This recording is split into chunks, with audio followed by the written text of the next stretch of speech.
Hello my dear beautiful bastards and welcome to a quick look at the Overboss power armor that arrived with the Nuka World DLC. By the looks of it, it is basically an advanced version of the Raider armor that I labeled as the biggest piece of shit power armor that you can get. So technically this is an advanced biggest piece of shit power armor that you can get, but it is actually very strong and it can be compared to the Mark II version of the Exo 1 power armor. You're probably wondering what is the origin of this power armor and where did the name come from? Well, this particular design was officially created by the early 20th century German crab hunter named Overboss. He wanted a mechanical suit that would allow him to freely travel across the swamp without worrying about getting attacked by various creatures that lurked around. Since he only had crab hunting gear and some fence wires, he needed to figure out how to actually build a suit. So of course, instead of wasting his energy to learn how to build it, he visited his brother Hugo and asked him for advice. Hugo was at the time working at a weaving mill and he got greatly inspired by his brother's request. He immediately contacted his friends and they gathered the supplies and combined with his brother's equipment, developed the suit. Hugo was later recruited by the Nazis to build the Nazi power armor, but that is a story for another time. Since Hugo was a good brother, he let Oliver have all the rights to the design and naming of the suit,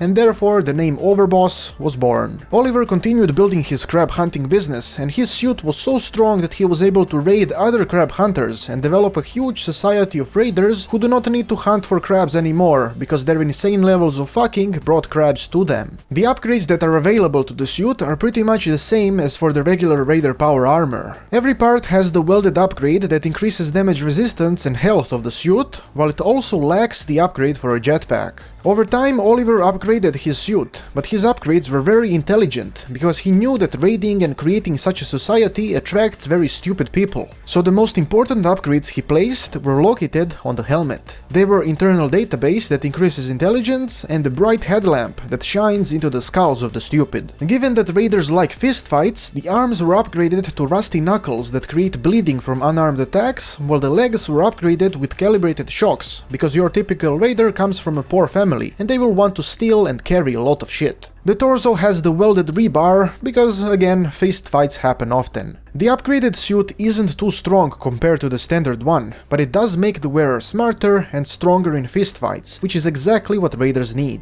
Oliver died many years ago, but his design still exists and the people in Nuka World will forever remember him as the person who started this society, person who made all of this possible. The fact that Oliver was a creepy stalker who spent hours watching children play in Nuka World is a secret that will forever be buried with him. Thank you for watching and remember, too much fucking will bring all the crabs to the yard. I have been Petard, your glorious lord, and may the blessings of Petard eternally touch your butt.